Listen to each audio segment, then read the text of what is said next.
one of the things that I've always loved about this show is that as much as I think it like really doesn't hold any punches in terms of the thrills and the excitement, the like intricacies of all of the characters I think has been exceptional from then until now. And for your character, I think you get that like right away. And you get all these kind of layers that she's showing without spoiling how things kind of end up. But can you tell me a little bit about having a character that, you know, right from the first episode is so layered, is so complex, and we get to see really different facets of her?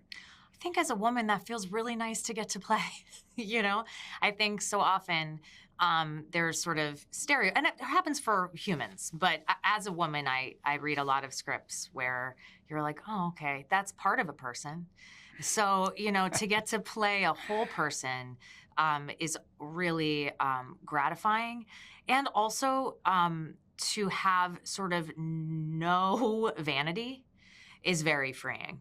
You know, my hair is almost always back. I'm not allowed to wear any single stitch of makeup. That's great. The lighting is like overhead fluorescent lighting, and sometimes underneath, which is a hate crime. And, you know, so to let go of any of that, to let go of any of like, what do I look like in this moment is really freeing. And I think brought me into a completely different space where I'm like, this is not a person who's like moving through the world. This is a person who is like moving through the world and surviving for her children, trying to create a better life for her children. She's in a space that is not a safe space for anyone, but definitely more challenging for a woman. And I think she navigates herself so beautifully. And we were saying earlier, like, so much of her is holding inside what she feels so that her children don't have to wear it or feel it or be stressed by it. So these dudes don't feel it and think that she's weak. Mm-hmm. And so any moment where we got to see her for a second just be like, oh my gosh, and then pull herself back together, that's really exciting to do as an actor. So I feel really lucky that I get to do it.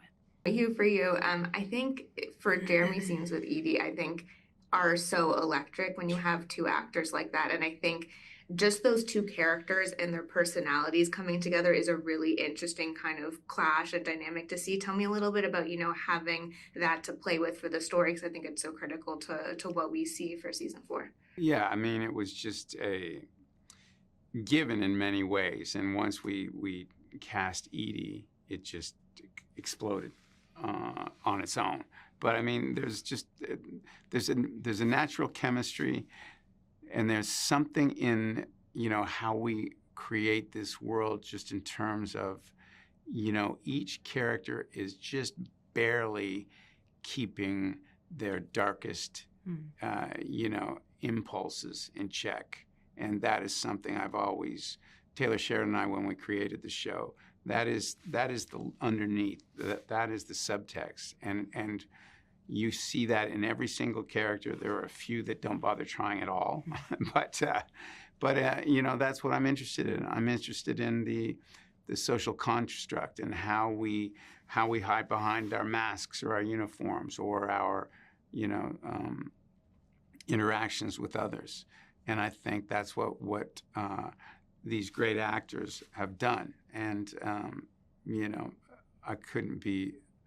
I'm just profoundly grateful and proud of all of the work that everybody's done. And, you know, Laura's done exceptional stuff. I've written episode 9, and it was a difficult episode. And when we cast her and cast her kids, I was like, this woman's going to nail us to the wall. And she did. And she makes everybody laugh. So it was my favorite season so far.